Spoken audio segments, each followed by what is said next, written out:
Hey guys, it's Schweitz with schweitzaudio here with another plugin demonstration video. Today we're looking at Universal Audio's Neve 1081.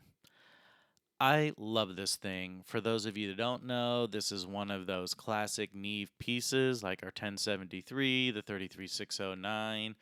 This guy is a workhorse. It's super versatile. You can use it on just about anything from drums, bass, guitar, vocals, keyboards, percussion, vibraphones, marimbas, kalimbas, it doesn't matter. This thing is a jack of all trades. I like it because it brings a little color, but it brings clarity, and it works really well in conjunction with other plugins. I really love it a lot. Let's take a look at the controls over here on the far left. We have the line gain knob. Next to that, we have our high band. This starts out as a shelf. Over here, you have this little button here. You push that down, it becomes a peak EQ, a peaking EQ. Next, we have the high mid band in a bunch of different frequencies. These are all set. You click in between them.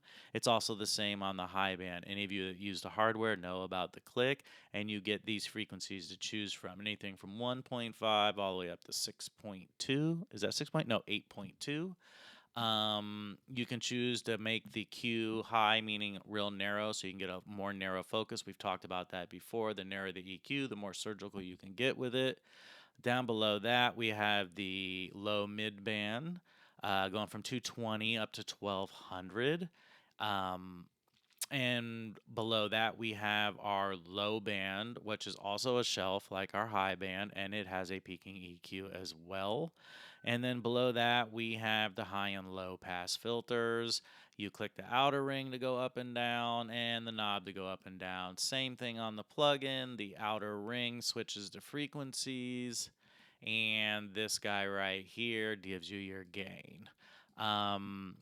We're listening to a track by my guy Cole Cash Black. Thank you for letting me use the track. We're just going to listen to the guitar here, and we're just going to listen to what this thing sounds like. I'm going to start with it bypassed. I have a few other plugins on. I'm going to leave there. It just kind of helps the sound, and then I'll take it in and out of bypass, and you'll hear what this brings to the table. I'm going to take the bypass out.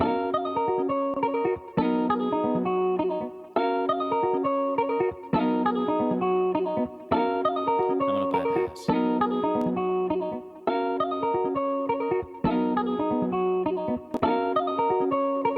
Now you can just hear when I bypass and put it back in, it just kind of makes it jump out of the speakers, but it doesn't sound like I'm doing a lot, and that's because I'm not doing a lot.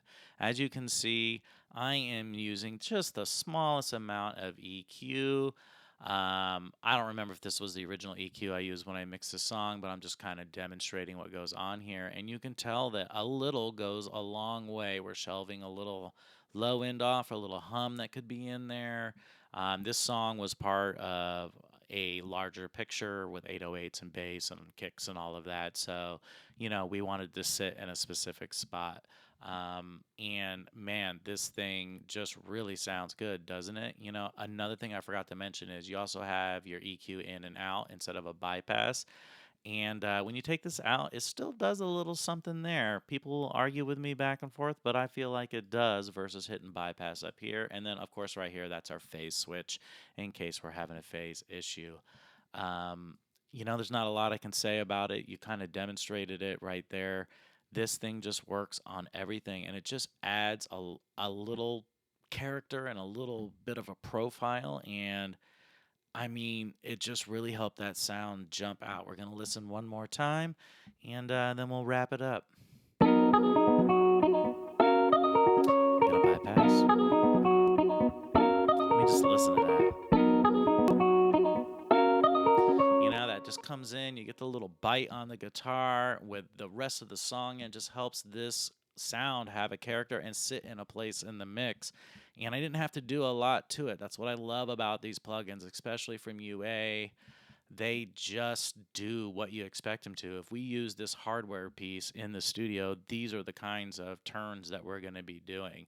And watch, I'll even do a little demonstration where we really overdo it, and you can just hear the character that gets into there.